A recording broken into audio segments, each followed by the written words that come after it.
부끄러워하지 아니하노니 이 복음은 모든 믿는 자에게 구원을 주시는 하나님의 능력이 되니라. 부끄러워하지 않는다고 하였습니다. 우리는 삶 속에서 때로는 부끄러워하는 경우가 있지요, 부끄러워하지 않는 경우가 있죠. 특별히 부끄러워하는 경우는 어떠한 경우에 우리가 부끄러워합니까? 그 결과물이 아주 바닥을 헤맬 때, 그 바닥을 헤맬 때 뭔가 내놓기가 부끄럽지요. 또 우리가 목표하고 있는 그 실적이 별볼일 없는 아주 야트막한, 너무 그 목표 내용이 낮을 때 그것이 부끄러움의 대상이 될 수가 있겠습니다. 예를 들어서 올림픽이면 그저 참석만 해도 감사하지, 올림픽 대표로 뽑힌 것만 해도 감사하지, 이런 사람이 있는 반면에 나는 꼭 금메달을 따고야 한다, 이번에 안 되면 4년 후에 다시 꼭 도전하고야만 한다. 그 목표가 너무 야트막하고 바닥을 헤맬 때 우리는 부끄러울 수가 있습니다. 기독교가 당시 로마 시대에는 부끄러운 그런 위치에 있었다고 하는 것입니다. 왜냐하면 로마는 당시에 그 무기로 무장된 장대한 군대를 거느리고 있었고, 그 당시의 사회와 유행하는 종교의 중심지였습니다.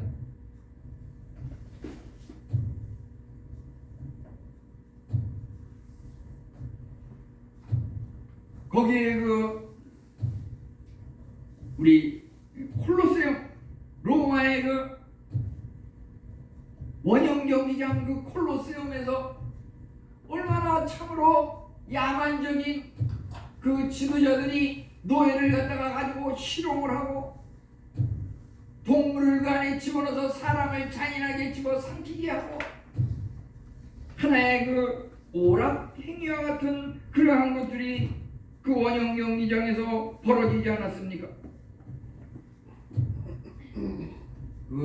사진에 보면은 콜로세움 그게 굉장히 번쩍번쩍하고 웅장한 것 같지만 실제 가서 보면은 아주 그냥 그 돌이 그냥 먼지투성이고 낡을 대로 낡고 아주 보잘것없는 그것이 원형 경기장 모습으로 이렇게 되어 있는 것을 봤습니다. 지금은 그렇지만은 이 성경에 나오는 이 로마서의 배경이 되는 이 바울 시대의 그 로마라고 하는 것은 팍스 로마 나라고 해요. 그 로마 제국이 참으로 당시에는 최고의 중심지였고 엄청난 힘을 발휘하는 그런 나라였습니다. 그에 비해서 기독교 복음을 전한다고 하는 것이 얼마나 참으로 비교도 안 되는 그런 수치스러운 일일 수가 있었던 것입니다. 그 그리스도의 복음의 중심이라고 하는 그리스도는 당시에 말할 수 없는 고난을 당하였고 극기하는 최고 잔인한 죄인에게 가해지는 십자가 형벌에 처해져서 많은 사람들이 보는 앞에서 죽음을 당하는 그런 비참한 현실이 당시 기독교였습니다. 예수님을 추종하고 기독교를 믿기로 하는 그 추종자들의 면면을 살펴보면 어떻습니까? 그들은 참으로 베드로라든지 많은 제자들은 어부가 많았었고, 바울은 천막 만드는 사람이었고, 또 그들 중에는 노예 계급이 많았고, 당시로서는 가난한 자, 아무도 알아주지 않는, 도저히 성공하리라고는 아무도 상상할 수 없는 그런 미천한 계급의 그 사람들이 기독교인들이었던 것입니다. 그러기에 그런 외형적인 모습만 보면 너무나도 부끄럽다고 하는 것입니다. 로마의 그 웅장하고 거대한 것에 비해서 너무 부끄럽다고 하는 것입니다. 그렇지만 바울은 여기서 말하기를 내가 복음을 부끄러워하지 아니하노니, 부끄럽지 않다고 하는 그 이유는 무엇입니까? 아무리 겉보기에 로마에 비해서 너무나 보잘것없고 미천하지만 바울은 당시에 최고의 학문과 최고의 가문과 최고의 지도자로서 인정을 받는 그런 사람이었습니다. 그렇지만 그는 다메섹 도상에서 부활하신 예수님을 만나면서 고꾸라지고 변화되었습니다. 기독교를 박해하고 죽이는 그런 탄압, 죄인의 괴수였던 바울이 이제 목숨을 아끼지 않고 생명을 걸고 하나님의 복음을 전하는 으뜸 사도로 변하였던 것입니다. 지금 참으로 로마는 떵떵거리고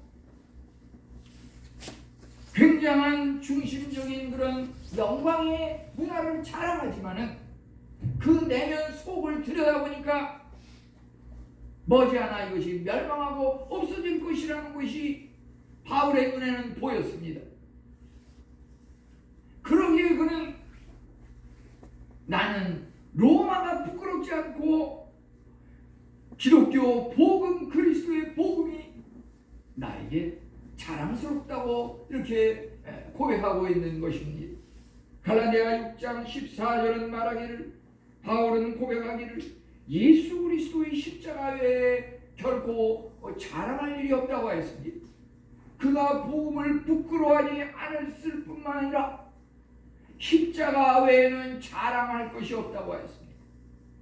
우리의 삶도 이렇게 되어야 하지 않습니까? 우리의 목표를 참으로 다시 한번 설정해 보시기 바랍니다. 복음은 참으로 구원을 베푸는 하나님의 능력이라고 하였습니다. 누구를 구원한다는 것입니까 도대체? 구원을 받아야 할 대상은 온 인류 전 세계, 한국 모든 교회, 우리 인해교회 성도님들도 다 여기에 포함된다고 하는 것입니다. 우리가 현실적으로 나는 구원받았다라고 말할 때 우리 생각에는 어떠한 마음을 가지고 있습니까? 영생 받았다, 죽으면 하늘나라 간다, 예수님께서 재림하시면 심판날 나는 심판에 이르지 않고 구원받는다, 그것만 생각하면서 이렇게 신앙생활하지는 않습니까?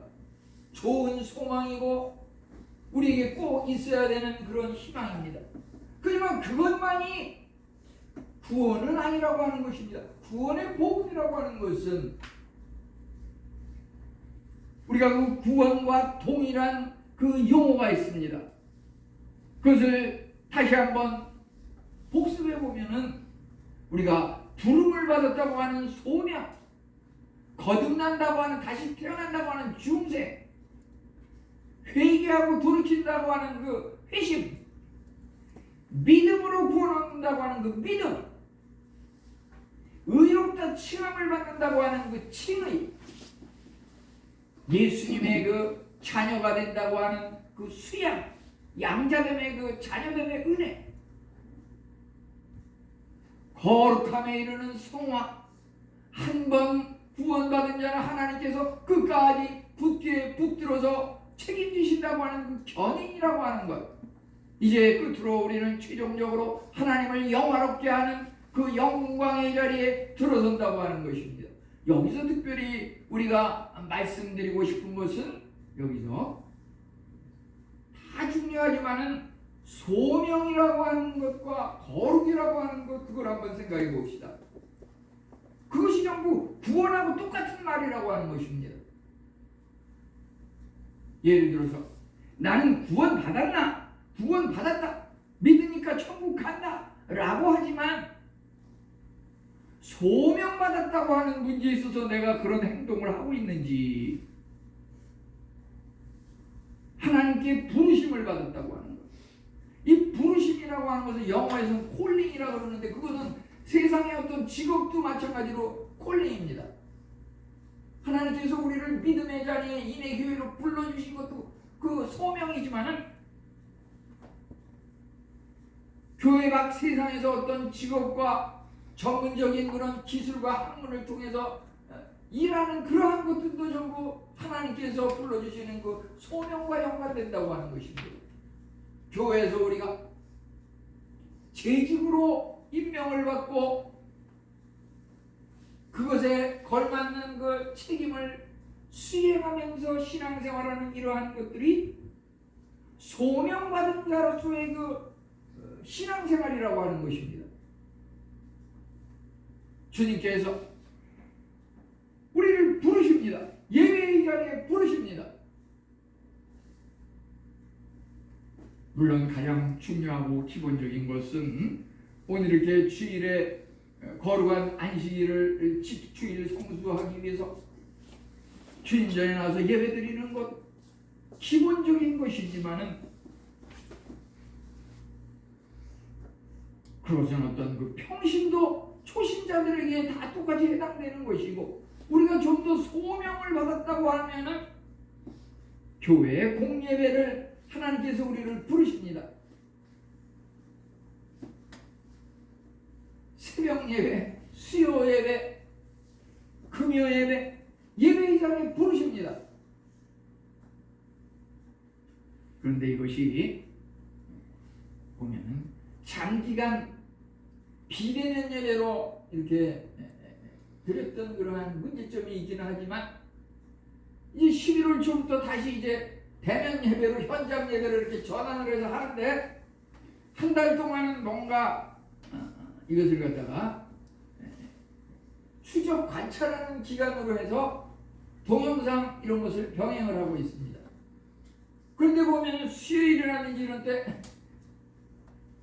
교육자들만 나오고 우리 성도님들 한 명도 눈에 띄지 않습니다.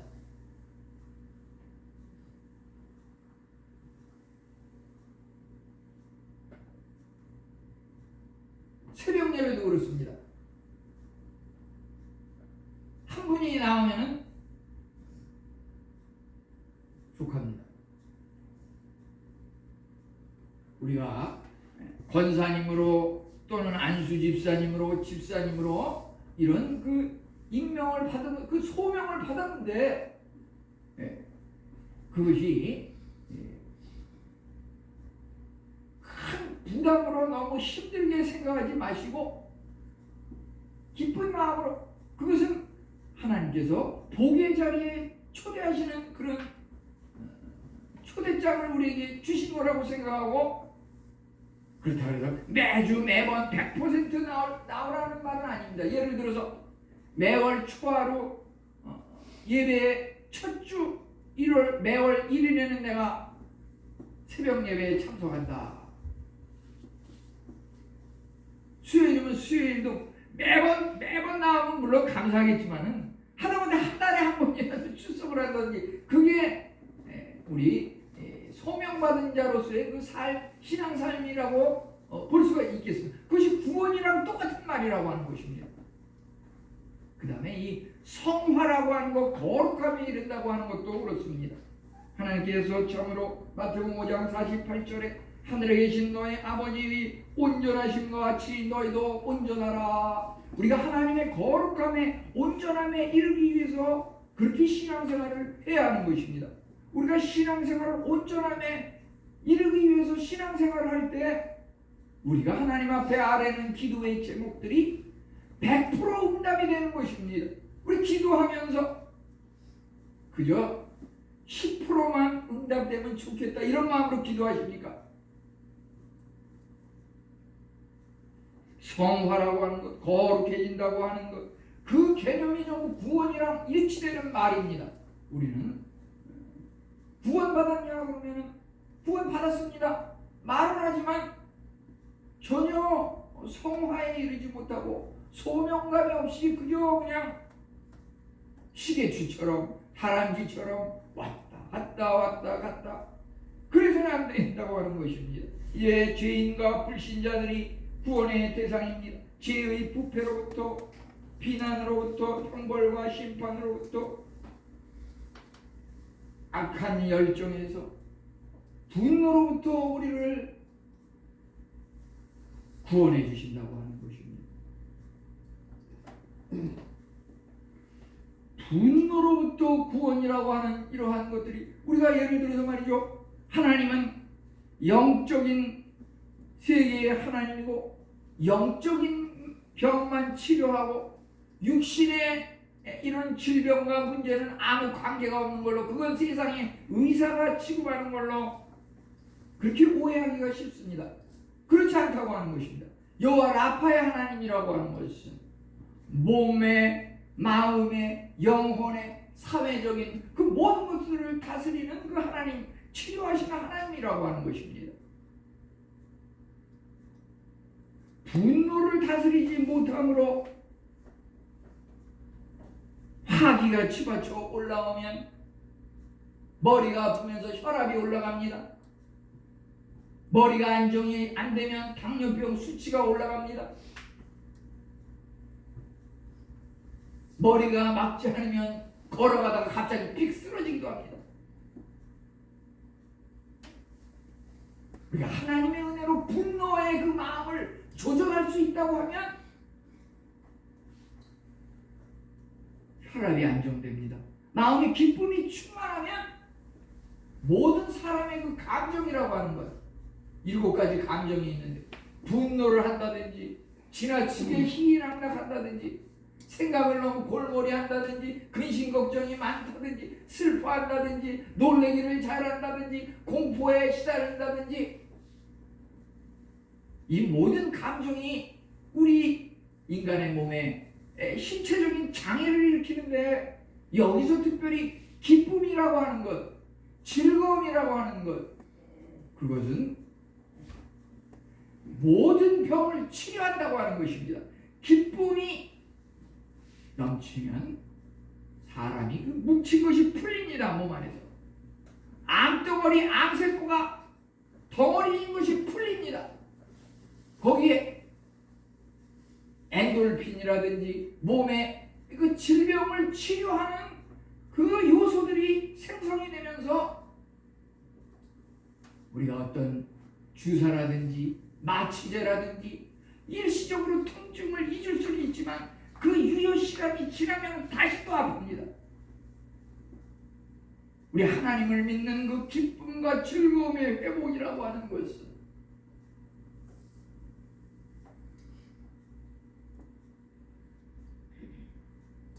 인간이 주는 세상의 의학적인 그 일시적인 치료와 전혀 다릅니다. 영원한 치료입니다.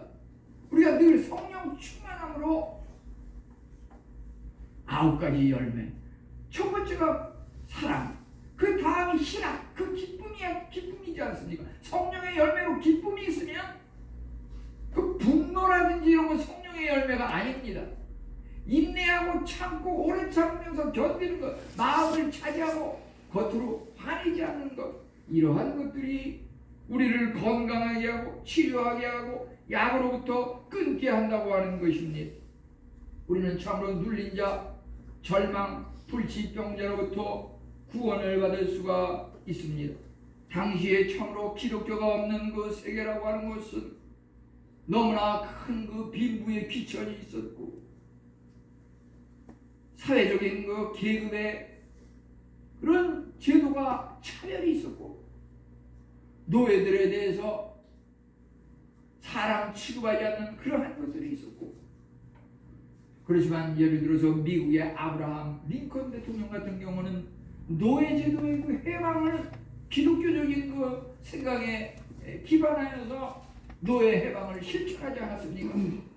그것은 참으로 평등을 실천한 그 기독교의 문화가 들어가게 되면은 변한다고 하는 것입니다. 누가복음 4장 18절과 누가복음 7장 22절은 주의 성령이 임함으로 말미암아 가난한 자에게 복음을 전하게 되고 포로된 자에게 자유를, 눈먼 자에게 다시 보게 함을, 가난한 자에게 복음이 전파되고 맹인이 보게 되고 못 걷는 사람이 걷게 되고 귀 먹은 사람이 들리게 되고, 이런 모든 기록들이 그저 무슨 옛날 이야기와 같은 그러한 것이 아니라 우리가 믿음으로 하나님 앞에 나갈 때 이러한 일이 우리에게 일어나고, 아니 이보다 더한 일도 능히 생기리라고 주님께서 말씀하고 계신 것입니다. 바울은 참으로 예수님의 그 인생을 따라서 그가 누렸던 세상의 높은 위치들을 내려놓고 낮은 곳으로 내려와서 주님의 복음의 전파자가 되었던 것입니다. 복음의 힘이야말로 참으로 세상의 비참함과 절망의 비밀을 관통하고 그 모든 것을 치료한다고 하는 것입니다. 복음의 능력은 무엇입니까? 우리 인간의 본성을 변화시킵니다. 날마다 이 삶 속의 부활을 체험하게 합니다. 기쁨과 번영의 실마리가 되는 그것이 바로 복음이라고 하는 것입니다. 우리 인간의 본성이라고 하는 것, 우리 사람이 변화시킬 수는 없지만, 세상의 학문이 그 어떤 전문가가 변화시킬 수 없지만 복음이 들어가면 변한다고 하는 것입니다. 죄라고 하는 것, 죄악이라고 하는 것, 그것도 영적인 세계에서는 영적인 질병이라고 하는 것입니다. 영적인 그 질병을 치료하는 것은 하나님이 그 손에 치료법을 가지고 계십니다. 식물학자는 특별히 식물을 많이 연구하다 보면 장미 앞에서 그 아름다운 뿐만 아니라 그 장미가 지니고 있는 여러 가지 그 우리에게 주는 마음의 평안함,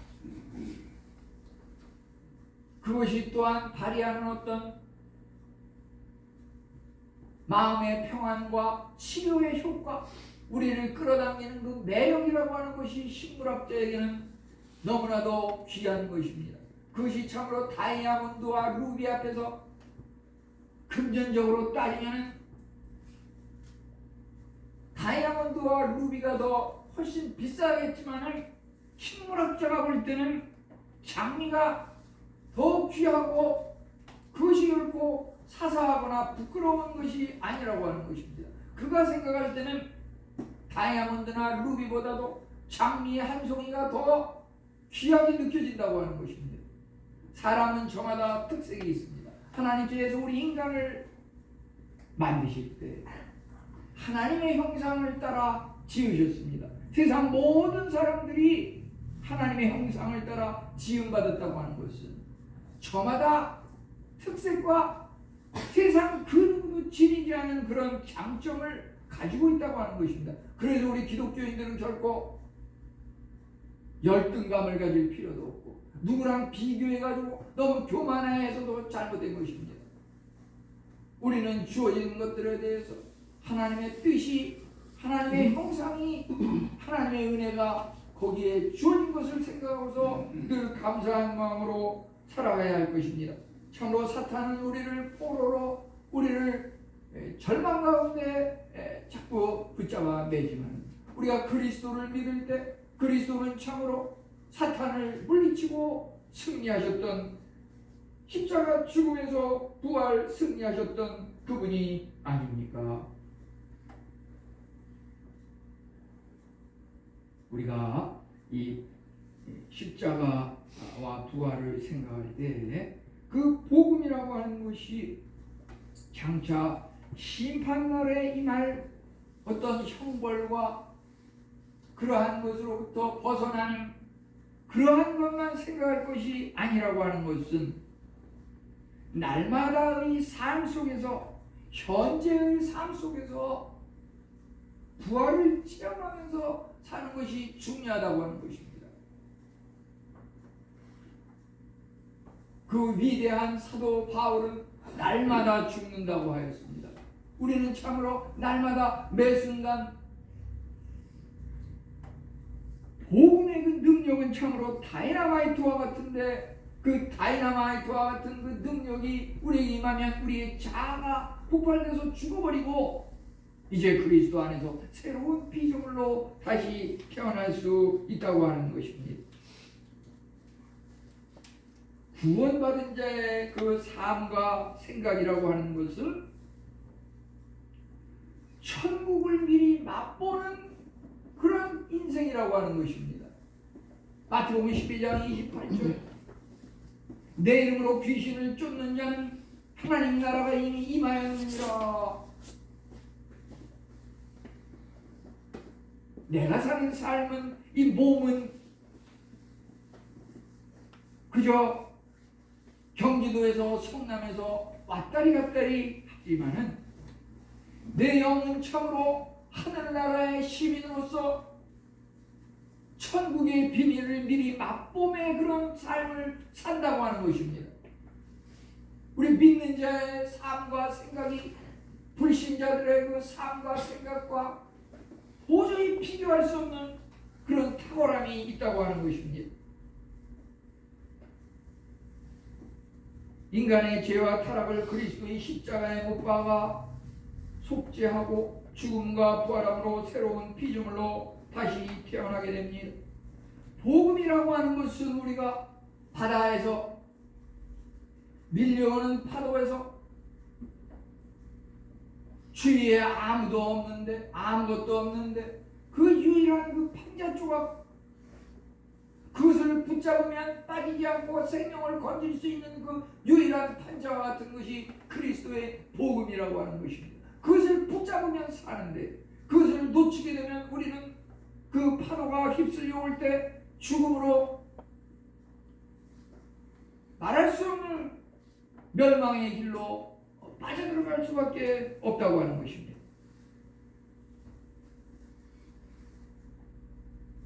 우리의 십자가 보혈은 기쁨과 번영의 그러한 첩경이라고 하는 것입니다. 우리의 마음의 그 슬픔과 아픔은 왜 임하게 됩니까?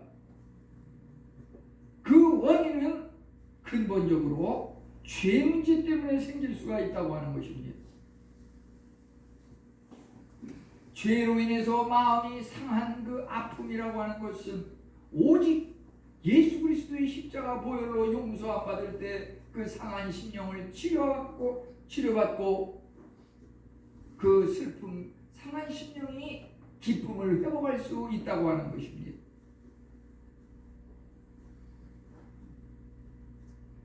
그 상한 심령의 원인이 죄 문제라고 하는 것이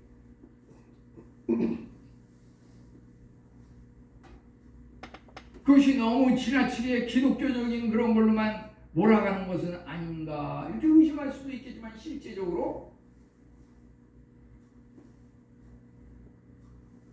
도저히 자신이 감당할 수 없어서 해결함을 찾지 못할 때 사람이 택하는 것이 자살일진데, 그 자살하는 사람들 보면은 뭔가 문제가 생겨가지고서 그것을 수습하지 못하니까 궁극에 가서는 그러한 길을 들어서게 되는 것을 보게 됩니다. 우리가 번영을 원합니까? 한 가지 방법이 있습니다. 그것은 우리가 이미 들어와 있는 이 기독교인의 성도의 삶을 좀 더 누리면서 살아야 한다고 하는 것입니다. 여기에 들어와 있는데 기독교의 그 보물을 누리지 못하고 생각과 삶은 전혀 딴 세상의 그런 생각과 삶을 살아간다고 하면 그것은 번영의 길과는 멀어지게 됩니다. 오늘날 이 기독교 인구라고 하는 것이 통계에 따라서 조금은 차이가 있지만 보편적으로 세계 기독교인 인구는 24억이라고 합니다. 24억. 약 24억.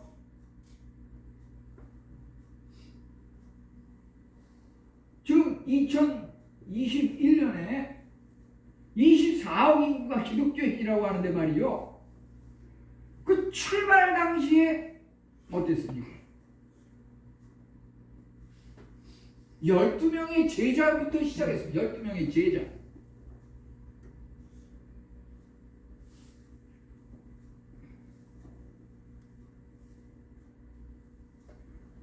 우리가 어떻게 하면 번영하고, 어떻게 하면 잘 되고, 어떻게 하면 성공하고, 어떻게 하면 돈을 벌고, 어떻게 하면 행복한 성공의 삶을 살 수 있을까? 이리 기웃 저리 기웃 다 하지만은 12명이 24억이 된 그 번영과 번창, 그리스도의 복음이 하나님의 능력이 그것을 가능하게 한다고 하는 것입니다. 우리가 참으로 복음을 믿고 받아들이기만 하면 우리에게 구원의 그 확신 속에서 살아갈 때 그 감격한 은혜가 충만하고 넘쳐서 이웃에게 그 복음을 전할 때 그 삶 속에 기쁨과 번영이 충만할 수 있다고 하는 것입니다. 이와 같은 은혜가 우리 성도님들 모두에게 함께 하시기를 축원합니다. 하나님 감사합니다.